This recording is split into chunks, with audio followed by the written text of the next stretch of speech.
நான் என்னோட நண்பனை நினச்சேனா அவன் தான் சிஎம் வருவான்னு நினச்சேன் விஜயகாந்த். அந்த இடத்த அன்றைக்கி தம்பி விஜய் வந்திருக்கிறது எனக்கு ரொம்ப சந்தோஷமாக இருக்குது.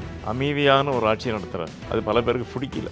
நான் இப்போ ஒன்று கேட்குறேன் தியாகு சார்ட்டு, இன்னைக்கு விஜயகாந்த் சார் ஒருவேளை இருந்திருந்தா இல்லைம்மா அவன் ஏற்றுக்க மாட்டாம்மா. Book your next holiday at Grand Royal Tours. Medway Hospitals, ஆரோக்கியத்திற்கான சிறந்த வழி. அரையார் ஆனந்த பவன் ஸ்வீட்ஸ் அண்ட் ஸ்நாக்ஸ் மற்றும் A2B வெஜ் ரெஸ்டாரண்ட். உங்கள் பசியார எங்கள் ருசி பேசும். குளத்தூரில் நம்ம ஸ்டாலினே தோற்று போகிறாருன்னா டெல்லிக்கும் தமிழ்நாட்டுக்கு தான் போட்டின்னாரு. ஆனால் அவர் குளத்தூரில் வேரோடு பிடிங்கிடுச்சாங்களே மக்கள், வேரோடு பிடிங்கிட்டாங்களே. அவர் என்ன பண்ண சொல்கிறீங்க?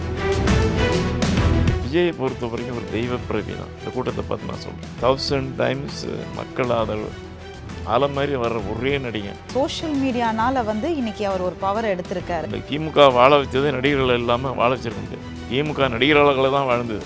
நெப்போலியன், சரத்குமார், நாங்கள் ஃபஸ்ட்டு பேச்சு நாங்கள் தான். நான், ராதாரவி, S.S. சந்திரன். அதுக்கப்புறம் பார்த்தீங்கன்னா வடிவேல் லெவலில் வரைக்கும் போய் என்னென்னமோ பண்ணி பார்த்தாங்க. கிளுகிழுப்பு ஆட்ட முடியலையே.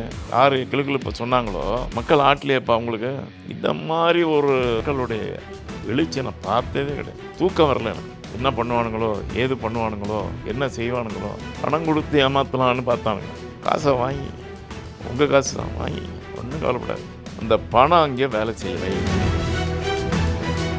எங்க ஆட்சி தான் போயிட்டு இருக்கு, பார்க்கலாம், இன்னும் ஒரு 6 மாசம் பார்க்கலாம், 2 வருஷம் பார்க்கலாம். இல்லைம்மா என்ன அப்படின்றது ஒன்று சொல்றாங்கல்ல. இல்லைம்மா திருமாவளவன் அங்கே போயிட்டார்.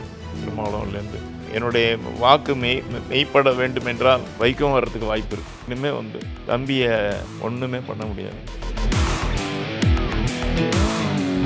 வணக்கம் சார். வணக்கம்மா. வணக்கம்மா. எல்லாருக்குமே தெரிஞ்ச ஒரு விஷயம் தான், நீங்கள் ரொம்ப ரொம்ப close friend to Vijayakanth sir. அவர் இறந்த போது நீங்கள் சொன்ன ஒரு வார்த்தை என் உசுரே போயிடுச்சு அப்படின்னு சொன்னீங்க. ஆனால் அதை அப்படியே இப்போ பார்க்கும் பொழுது எல்லாருக்குமே என்ன தோணுதுன்னா, ஒரு விஜயகாந்த் சார் இடத்துல இருந்து அவரோட தம்பியாக விஜய் சார் இன்னைக்கு வந்திருக்காரு. 2026 ஃபஸ்ட்டு உங்களோட வாழ்த்தோடு ஆரம்பிச்சிடலாமா? என்னுடைய அருமை தம்பி முதலமைச்சர் விஜய் அவர்களுக்கு என்னுடைய மனமார்ந்த வாழ்த்துக்களை தெரிவித்துக் கொள்கிறேன். சீரும் சிறப்பமோடு தமிழகத்தை ஆள வேண்டும். அதாவது புரட்சித் தலைவர் எம்ஜிஆருக்கு பிறகு விஜயகாந்த், விஜய் போன்றவர்களெல்லாம் நான் என்னோட நண்பனை நினச்சேனா அவன் தான் சிஎம் வருவான்னு நினச்சேன் விஜயகாந்த். அந்த இடத்த அன்றைக்கி தம்பி விஜய் வந்திருக்கிறது எனக்கு ரொம்ப சந்தோஷமாக இருக்குது. எனக்கு ஒரே ஒரு விஷயம் என்னென்னா, சீரும் சிறப்புமாக ஆட்சி நடத்தணும். லஞ்ச லாவணி இல்லாமல் அந்த பையன் தம்பி சொன்னது ஒரு மிகப்பெரிய ஒரு விஷயம். லஞ்ச லாவண்யம், போதைப் பொருள் எதுவுமே இல்லாமல் பெண்களுக்கு பாதுகாப்பு, இதெல்லாம் அற்புதமான விஷயம். ஆனால் அவர் நடத்தி காட்டுவார். என்னன்னு கேட்டிங்கன்னா, தம்பி விஜய்கிட்ட ஆடம்பரம் இல்லாமல் அமைதியான ஒரு ஆட்சி நடத்துகிறார். அது பல பேருக்கு பிடிக்கல. என்னன்னு கேட்டிங்கன்னா, எதுவுமே பேச மாட்டேங்கிறாரு, போக மாட்டேங்கிறார், அதெல்லாம் கிடையாது. அமைதியாக அற்புதமாக அவர் பிரச்சாரம் பண்ணும்போது பார்த்தீங்களா, யாருக்கும் பதில் சொல்லலை. அவர் பாட்டு வந்தார், பிரச்சாரம் பண்ணார், அடித்து ஸ்கோர் பண்ணிட்டு வந்தார். அந்த மக்களுடைய எழுச்சியை பார்க்கும் பொழுது அவ்வளோ சந்தோஷமாக இருந்தது. அந்த தம்பியை பொறுத்த வரைக்கும் அவங்க அம்மா சோபா சந்திரசேகர் அவ்வளோ செல்லமாக வளர்த்த பிள்ளை. என்ன காரணம்னா, முதலாக நான் சாய்பாபா டிவோட்டீஸ், சாய்பாபாவுடைய டிவோட்டீஸ். அவங்க அம்மா குளத்தூரில், எங்கே குளத்தூர் ஞாபகம் வச்சிங்க, பாபா கோயில் கட்டினாங்க. அந்த குளத்தூரில் பாபா கோயில் கட்டினது மட்டும் இல்லாமல் தம்பி விஜயும் ஸ்ரீரடி போயிட்டு பாபா வேண்டிட்டு வந்தார். அது மாத்திரம் இல்லை, சூரசம்ஹாரம் பண்ணுற இடம் இது திருச்செந்தூர். திருச்செந்தூரில் போய் முருகப்பெருமானை பார்த்துட்டு வந்தார். அவ்வளோதான், முடிஞ்சு, சூரசம்ஹாரம் முடிஞ்சிடுச்சு, முதலமைச்சர் ஆகிட்டார். அது மிகப்பெரிய சந்தோஷம். தம்பிக்கு என்னுடைய வாழ்த்துக்கள். இதுக்கு முன்னாடியே எத்தனையோ அரசியல் ரீதியாக எத்தனையோ பேரை நம்ம சந்திச்சிருக்கோம். அப்படி இருக்கும் பொழுது இப்போ எல்லாருமே சொன்னீங்க, எனக்கு அந்த வாய்ப்பு கிடைக்கல. இப்போ விஜயகாந்த் சாரை பொறுத்த மட்டும் எல்லாரும் சொன்னக்கூடிய ஒரு விஷயம், அவருக்கு இல்லாத அந்த ஒரு மாஸ், அந்த பவர், அவருக்கு கிடைச்ச ஒரு ஆப்பர்ச்சுனிட்டி மக்கள் அன்றைக்கி ஓட்டாக கொடுக்கல, அந்த அளவுக்கு வரலை. அவருக்கான ஒரு இடத்த அவரும் தேடிட்டே தான் இருந்தார். ஆனால் இன்றைக்கி அது விஜய் சாருக்கு நடந்திருக்கு அப்படின்னும் பொழுது என்னவாக இருக்கும்னு நீங்கள் நினைக்கிறீங்க? அதே மக்களுக்கு விஜயகாந்த் சாரையும் ரொம்ப பிடிச்சிருந்தது இல்லை? என்ன காரணம்னா, முதல்ல தம்பி விஜயை பொள்ளாச்சி சக்தி ஹோட்டலில் தான் பார்த்தேன். விஜயகாந்த் நானும் ரூமில் இருந்தோம். ஒரு கதவு தட்டுறாங்க. தம்பி விஜய். ஃபஸ்ட்டு டைம் நான் பார்த்தது தம்பி விஜயை செந்தூரபாண்டி ஷூட்டிங் பொள்ளாச்சி. ஃபஸ்ட்டு நான் சக்கரத்தேமன ஒரு படத்துக்கு ஷூட்டிங் போயிருந்தேன். அப்போவே ஒரு எழுச்சி தெரிஞ்சுது.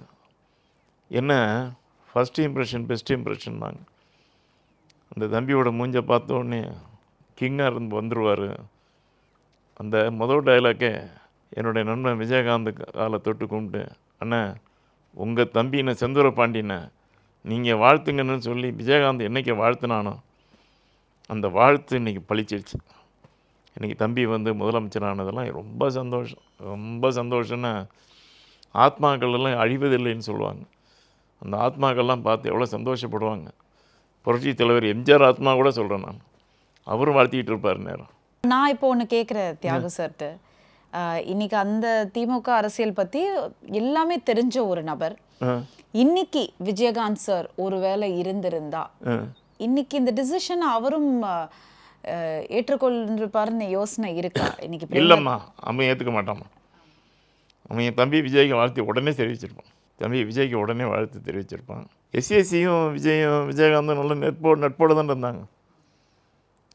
தான் இருந்தாங்க கடைசி வரைக்கும். தம்பி விஜயும் அந்த அளவுக்கு நெருக்கமாக தான் இருந்தது.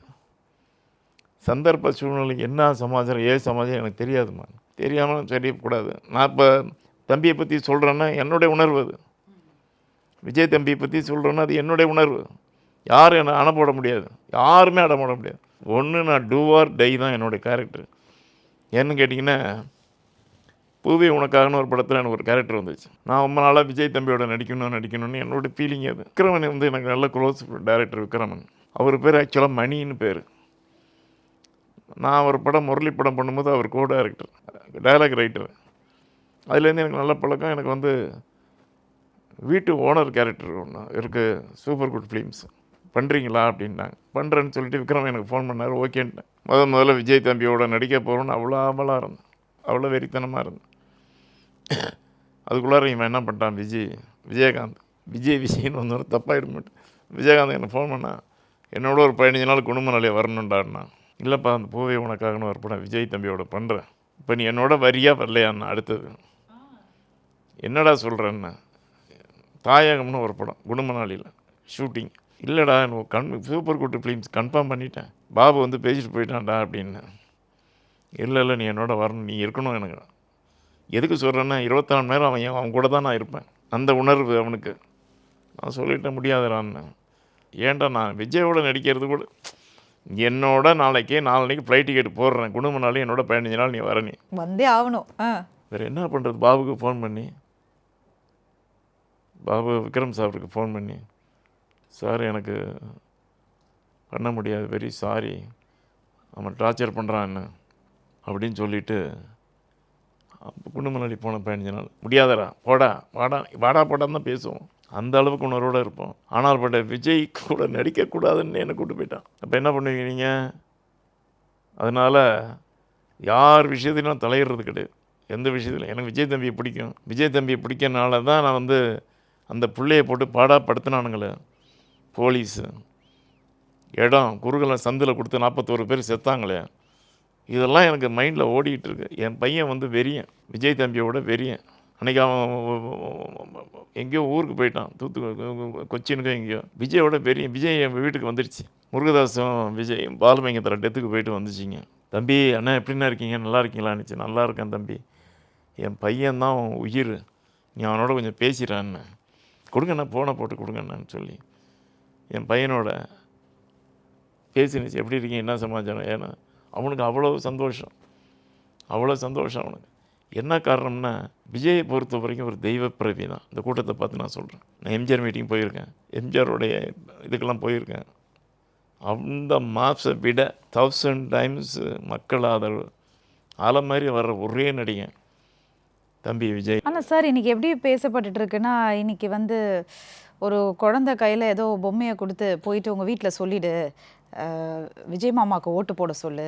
இன்றைக்கி அந்த மாதிரி குழந்தைங்களை பிடிச்சதுனால இன்றைக்கி ரீல்ஸோ இல்லை இன்ஸ்டாகிராமோ ஒரு சோஷியல் மீடியானால் வந்து இன்றைக்கி அவர் ஒரு பவரை எடுத்திருக்காரு அப்படின்ற பல இடத்துல பேசப்பட்டுட்டு இருந்தது இல்லையா?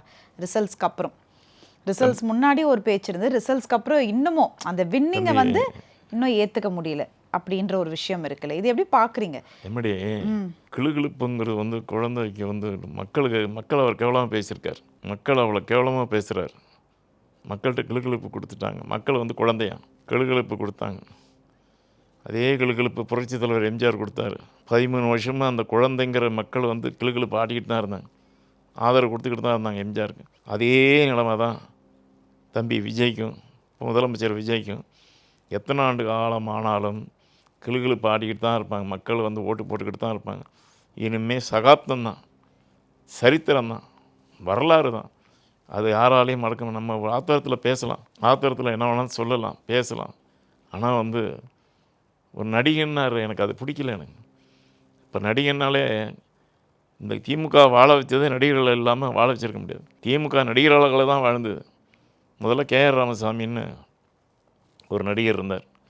அண்ணாவுடைய நாடகத்தில் நடித்தவர், அண்ணாவுடைய பழகினவர், அண்ணா அவரை பிரச்சாரத்துக்கு யூஸ் பண்ணார். இவருடைய சிஷியம் அவர், இவர் ராஜமாணிக்க பிள்ளை எங்கள் தாத்தாவோட சிஷியம் வளர்ந்தார். அப்புறம் எம்ஜிஆர், புரட்சித் தலைவர் எம்ஜிஆர், அவர் கட்சியை வளர்த்தாங்க. அதுக்கு பிறகு எஸ்எஸ் ராஜேந்திரன், அவரை வச்சு கட்சியை வளர்த்தாங்க. அதுக்கப்புறம் பார்த்திங்கன்னா நெப்போலியன், சரத்குமார், நாங்கள் ஃபஸ்ட்டு பேட்ச்சு நாங்கள் தான், நான், ராதாரவி, எஸ்எஸ் சந்திரன், இந்த பேட்ச்சு. அதுக்கப்புறம் வந்து சரத்குமார், நெப்போலியன், குஷ்பு, அதுக்கப்புறம் பார்த்திங்கன்னா வடிவேல் லெவலில் வரைக்கும் போய் என்னென்னமோ பண்ணி பார்த்தாங்க. கிளுகிளுப்பு ஆட்ட முடியலையே. யார் கிளுகிளுப்பு சொன்னாங்களோ மக்கள் ஆட்டலையேப்பா. அவங்களுக்கு சைபரில் கொடுத்தாங்க வடிவேலை பிரச்சாரம் பண்ணும்போது. என்ன காரணம்னா அந்த ராசி வேணும். முதல்ல நம்ம பிரச்சாரம் பண்ணும்போது நான் பண்ணி 25 வருஷமாக பண்ணிட்டேன். மக்கள் வந்து ஆதரவு கொடுத்தீங்க. இருந்தாலும் கூட இந்த மாதிரி ஒரு கேலப்பிங் மக்களுடைய எழுச்சி நான் பார்த்ததே கிடையாது. தூக்கம் வரல எனக்கு. என்ன பண்ணுவானுங்களோ, ஏது பண்ணுவானுங்களோ, என்ன செய்வானுங்களோ. ஆனால் அந்த புள்ள வந்து அமைதியாக இருந்து, அது பெரிய விஷயம் என்னென்னா அமைதி தான். அந்த பிள்ளைக்கு, விஜய் பிள்ளைக்கு வந்து அமைதியாக இருந்து உடனுடன் பதில் கொடுக்கல. ஆதவச்சனா பேசுவாரே தவிர விஜய் தம்பி ஒரு வார்த்தை கூட யாரையும் வசப்பாடியோ அதுவோ இல்லை. மீட்டிங்கில் பேசினுச்சு, இதுமாரி நடக்குது, இதுமாரி இருக்குது, இதுக்கு நீங்கள் எனக்கு ஓட்டு போடுங்க, ஓட்டு போடுவீங்களா, உங்களை நம்பி பேசலாம்ல. மக்கள் வந்து க்ரீன் சிக்னல் கொடுத்தனால தான் இன்றைக்கி வந்து அவர் முதலமைச்சராக உட்காந்துருக்காருன்னா கிளுகிளு பாட்டிலாம் இப்போ ஏமாற்ற முடியாது. இப்போல்லாம் பிள்ளைங்க உஷாராக இருக்கும். குளத்தூரில் ஸ்டாலினே தோற்று போகிறாருன்னா ஏன்னா அவர் டெல்லிக்கும் தமிழ்நாடுக்கு தான் போட்டின்னார், டெல்லிக்கும் தமிழ்நாடுக்கு தான் போட்டின்னார். ஆனால் அவர் குளத்தூரில் வேரோடு பிடிங்கிடுச்சாங்களே, மக்கள் வேரோடு பிடிங்கிட்டாங்களே. அவரை என்ன பண்ண சொல்கிறீங்க சார்? அப்படி பார்த்தா இப்போ அவர் சொல்கிற ஒரு விஷயம் வந்து இது எங்கள் ஆட்சி தான் போயிட்டுருக்கு, பார்க்கலாம், இன்னும் ஒரு 6 மாதம் பார்க்கலாம், 2 வருஷம் பார்க்கலாம், என்ன அப்படின்றது ஒன்று சொல்கிறாங்கல்ல. இல்லைம்மா திருமாவளவன் அங்கே போயிட்டாருமா. திருமாவளவன்லேருந்து முஸ்லீம் லீக்லேருந்து கம்யூனிஸ்ட்லேருந்து எல்லாமே அங்கே போயிட்டாங்க. என்னுடைய சாட்டிஸ்ஃபேக்ஷன் நான் சொல்லிக்கலாம். திருமாவளவனுக்கு அங்கே வன்னியரசுக்கு மினிஸ்டர் போஸ்ட் கொடுத்துட்டாரு விஜய். இன்னொன்று ரொம்ப க்ளோஸ் தம்பியோட. இந்த புஸ்தக வெளியீட்டு விழாவிலே அண்ணன் திருமாவளவன் ஒரு மரியாதை கொடுத்து பேசின ஒரே முதலமைச்சர் தம்பி விஜய் தான். போயிட்டாங்க. முஸ்லீம்களுக்கு பேசிட்டாங்க, கம்யூனிஸ்ட்டு பேசிட்டாங்க, தம்பிக்கு தான் ஆதரவு. 5 வருஷம் முடிஞ்சால் நான் என்னுடைய வாக்கு மெய்ப்பட வேண்டும் என்றால் வைக்கம் வர்றதுக்கு வாய்ப்பு இருக்குது. அவ்வளோதானே தவிர இனிமேல் வந்து தம்பியை ஒன்றுமே பண்ண முடியாது, ஒன்றுமே பண்ண முடியாது. எழுதி வச்சிங்க, இன்னைக்கு டேட்டு, இன்றைக்கி இது போட்டு எழுதி வச்சிங்க. தம்பி விஜயை இந்த காலகட்டத்திலையும் ஆட்டவோ அசைக்கவோ முடியாது. மக்கள் வந்து 41 பேர் செத்ததுக்கு தம்பி விஜய் இல்லைன்னு சொன்ன ஒரே கோஷம் விட்டு சொன்ன காரணம் பார்த்தீங்களா? அன்றைக்கி 41 பேர் செத்ததுக்கு காரணம் யார்? எல்லாம் கண்டுபிடிச்சி மக்களுக்கு தெளிவுபடுத்துன்னு வேணுங்கிறது என்னுடைய மனமார்ந்த. ஏன்னா எம்ஜிஆர் போட்டு இந்த பாடுபடுத்தினாங்க. உலகம் சுற்று வாலிபன் படம் மதுரையில் ஓடலையே, திரையெல்லாம் கிழிச்சு என்னென்னமோ பண்ணி பார்த்தாங்க. அடியை முடிச்சுட்டு திண்டுக்கல்ல இடைத்தேர்தலில் மாயத்தேவரை நிற்க வச்சு கிட்டத்தட்ட 1.5 லட்சம் ஓட்டு வித்தியாசத்தில் வந்தார் கட்சி ஆரம்பிக்கும் போது. எம்ஜிஆருக்கு என்ன பவர் இருந்துச்சோ அதை விட பல மடங்கு பவர் தம்பி விஜய்க்கு இருக்குங்கும் போது அதை நினச்சி நான் பெருமைப்படுறேன், ஒரு நடிகனாக பெருமைப்படுறேன். சார், இப்போ ரீசெண்டாக நிறைய பேரோட நான் இன்டர்வியூ எடுக்கும்பொழுது நேற்று முக்கியமான ஒரு நபர், நான் பேர் சொல்ல விரும்பல, அவர் சொன்ன ஒரு விஷயம் என்னென்னா, நீங்கள் என்ன இந்த 5 வருடத்துக்கு என்கிட்ட பேசிகிட்டு இருக்கீங்க ஷோபா, அடுத்த 5 வருடமும் அவர் தான், இனியும் அவர் தான் அப்படின்னு ரொம்ப ஸ்ட்ராங்காக இப்போ எல்லா இடத்துலையுமே இந்த 5 வருஷத்தை விட்டுட்டாங்க, இனி அவர் தான் அப்படின்ற ஒரு ஒரு ஒரு ஸ்ட்ராங் டிசிஷன் இப்போ எல்லார்கிட்ட இருந்துமே வந்திருக்கு. இது தியாகு சார் எப்படி பார்க்குறீங்க? எம்மாடி பணம் கொடுத்து ஏமாற்றலான்னு பார்த்தானுங்க. ஓட்டுக்கு பணம் கொடுத்து 2000 5000 2000 இப்படிலாம் கொடுத்து ஏமாற்றலான்னு பார்த்தாங்க. எல்லோரும் வாங்கிட்டாங்க. 99% எல்லா மக்களும் வாங்கினாங்க. 99% வாங்கிட்டு தம்பி விஜய் சொன்னிச்சு, காசை வாங்கிங்க, உங்கள் காசு தான் வாங்கிங்க, ஒன்றும் கவலைப்படாதீங்க. 2000 கொடுத்தான மக்கள். நான் டிவியில் உட்காந்தவன் தான் 4 மணிக்கெலாம் தூக்கம் வரல எனக்கு. 4 மணிக்கெலாம் டிவியை போட்டேன். 8 மணிக்கு எலெக்ஷன் ரிசல்ட் வர்றதுக்கு 4 மணிக்கே உட்காந்துட்டேன். அந்த பணம் அங்கே வேலை செய்யலை. அப்போன்னா மேன் பவர் எப்படி? விஜய்ங்கிற ஒரு தம்பியோட மேன் பவர், அதான் தெய்வ பிரவீன் மேன் பவர். அங்கே ஒன்றும் பண்ண முடியல. தெய்வ சக்திகிட்ட போய் நீங்கள் போய் என்ன பண்ணுவீங்க? சவால் விடுவீங்களா நீங்கள்? தெய்வத்திட்ட போய் சவால் விட முடியுமா யாராவது? பாபா அவருக்கு வந்து ஃபுல். ஆனால் தியாகு சார் நீங்கள் நிஜமாவே சொல்லுங்கள், இப்போ உங்களுக்கு ஃபஸ்ட்டே அந்த எண்ணம் இருந்ததா? ஒரு டஃப் கொடுப்பாருன்னு நினச்சிங்களா, இல்லை ஸ்ட்ராங்காக ஆட்சி வந்து ஜோசப் விஜய் சார் அப்படின்னு நினச்சிங்களா? நான் தான் சொல்லிட்டேன், ஒரு டீ கடைக்காரர் பையன், ஒரு டிரைவரோட சன்னு, விஜயனுடைய பர்சனல் டிரைவரோட ராஜேந்திரனுடைய சன்னு, அவ்வளோ பேரும் அடி யாருன்னே தெரியாது போட்டு அடிச்சுக்கிட்டு வந்துக்கிட்டு இருக்கு. நான் பார்க்குறேன் சில டிவியில் எல்லாம் மீடியாவில் எல்லாம் திமுக 200 சீட்டு பிடிக்கும், 180 சீட்டு பிடிக்கும், எல்லாம் பேசினானுங்கள்ல. அடுத்தது மக்களே குழப்பினானுங்க, திமுக தான் ஆட்சிக்கு வரப்போகுது. ஸ்டாலினே சொன்னார் 200 சீட்டுக்கு மேலே தான் நம்ம ஜெயிப்போம், கவலைப்படாங்க அப்படின்னாரு. ஆனால் மக்கள் வந்து எல்லா காசையும் விஜய் தம்பி என்ன சொன்னிச்சோ அதை தான் கேட்டாங்க. எல்லா காசையும் வாங்கி போட்டு 108 சீட்டு, ஒரு ஓட்டில் ஜெயிக்குது விஜய். திருப்பத்தூரில் ஒரு ஓட்டில் ஜெயிச்சுது. அதை கூட கவுண்டிங் மிஸ்டேக்னு சொல்லி கேஸ் போட்டிருக்காங்க. அவர் எலெக்ஷன் கமிஷன் என்ன சொல்லிடுச்சு, ஒரு ஓட்டில் ஜெயித்தாலும் ஜெயிச்சது தான் அது, அதை மறுபடியும் பண்ண முடியாதுன்னு. அதுக்கு அப்புறம் கோர்ட்டே வந்து நீங்கள் என்ன பண்ணாலும் பண்ணீங்கன்னு அதை நிறுத்தி வச்சுருந்தாங்க. இல்லைனால் இந்த சட்டசபையில் மெஜாரிட்டி இன்றைக்கு அந்த கேண்டிடேட் போட முடியல. மெஜாரிட்டி இல்லைன்னா எல்லா ஓட்டும் போட்டிருப்பாங்க. என்னென்ன ட்ரபிள் பண்ண முடியுமோ. எதுக்கு சொல்கிறேன்னு கேட்டிங்கன்னா, 108 சீட்டு வந்திருக்கு. 108 சீட்டு வந்து 200 சீட்டு வந்திருக்கும். இந்த 100 பஸ்ஸு நிறுத்தினானு தெரியுமா? கலாம்பாக்கத்துலேருந்து போன பஸ்ஸெல்லாம் தாம்பரத்துக்கிட்ட 100 பஸ்ஸு. 100 பஸ்ஸுலேயும் வந்து பயணிகள் போகலை. விஜய்க்கு ஓட்டு போகிறதுக்காக போன மக்களை பூரா தாம்பரத்துக்கிட்டே செங்கல்பட்டிகிட்ட நிறுத்தி கண்டெய்னர் லாரியை குறுக்க நிறுத்தி ஓட்டு போடாமல் வச்சாங்க. அதுதான் அதுக்கு காரணமே. கிட்டத்தட்ட 100 பஸ்ஸுன்னு பார்த்துங்க. பஸ் ஸ்டாண்ட்லேருந்து லேட்டாக கிளம்புது, ஓட்டு போட முடியாத அளவுக்கு கொண்டு போகிறாங்க பஸ்ஸை. 100 பஸ்லேயும் ஜனங்க கத்துது. பாதி டாக்ஸி எடுத்துகிட்டு போகிறாங்க, பாதி பேர் போகிற வண்டியில் ஏறி போயிட்டாங்க. அவ்வளோ ஜனங்களும் நிற்கிது. அவ்வளோ பேரும் போட்டிருந்தா 200 சீட்டு ஜெயிச்சிருக்கோம் விஜய் தம்பி. 200 ஓட்டு ஜெயிச்சிருக்கோம். அதுதான் அதை வச்சு நான் சொன்னார். அந்த டிரான்ஸ்போர்ட்டு ஐஏஎஸ் ஆஃபீஸருங்களை 3 பேர் 4 பேரையும் சொல்லி எல்லாம் வரணும், விசாரணையில் வரணும். இதெல்லாம் வெளியில் கொண்டு வந்த மக்களுக்கு தெரியணும். அவ்வளோதான். சரி, இப்போ அதுவும் என்ன பேசப்பட்டுடுச்சுன்னா, ஏன்னா இவ்வளோ நாள் வந்து ஒரு சிஎம் சாரோட ரூமாக இருக்கட்டும், அவர் சாப்பிடக்கூடிய விஷயங்களா எதுவுமே நம்மளுக்கு தெரிய வராமல் இருந்தது. இன்னொன்று செக்ரட்டரியேட் பொறுத்த வரைக்கும் உள்ள ஒரு சர்ச் இருக்குது, இதுவே நிறைய பேருக்கு தெரியாமல் இருந்தது. இந்த மாதிரி ஒவ்வொரு விஷயமும் அவர் பண்ணும்பொழுது ஒரு சைடு என்ன பேசப்படுதுன்னா, மக்களோட கனெக்ட் ஆகணுன்றதுக்காக சில விஷயங்கள் அவர் பண்ணுறாரா, இல்லை இதெல்லாம் எதுக்கு இவ்வளோ சீக்கிரம் கொண்டு வரணும் அப்படின்ற சில விமர்சனமும் இன்னமும் வைக்கப்பட்டு தானே இருக்கு அவர் மேலே. பேட்டரி கார் எடுத்துக்கிறாரு, செக்ரட்டரியேட் போகிறார், முதல்ல கோட்டையை பார்க்குறாரு. பதவி ஏற்ற உடனே கோட்டைக்கு போகிறார், சுற்றி ரூம்லாம் பார்க்குறாரு, பதவி ஏற்றுக்கிறார். சக மினிஸ்டருக்கெல்லாம் பதவி பிரமாணம் பண்ணி வச்சு எல்லாருக்கும் ஸ்வீட்டு கொடுத்துட்டு பேட்டரி காரை எடுக்கிறார். அது ஒரு இராணுவத்துக்கு சொந்தமான இடம், அது கோட்டை.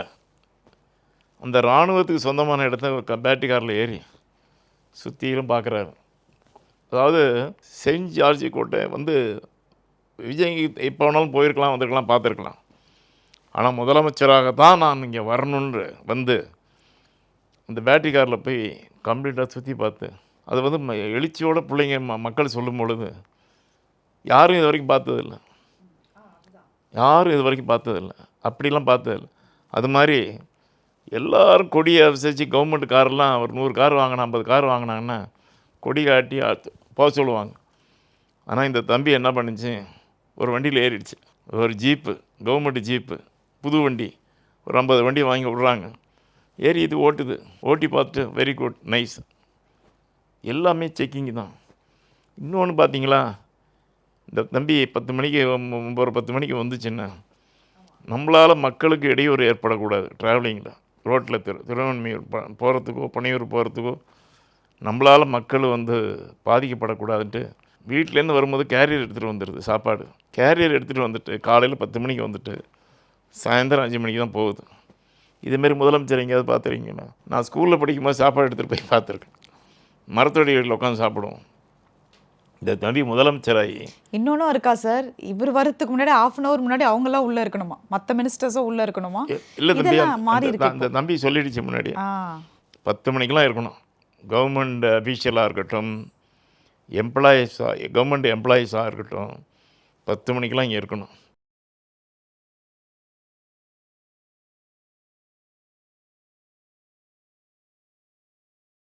Book your next holiday at Grand Royal Tours. Medway hospitals ஆரோக்கியத்திற்கான சிறந்த வழி. Adyar Ananda Bhavan sweets and snacks மற்றும் A to B veg restaurant உங்கள் பசியார எங்கள் ருசி பேசும்.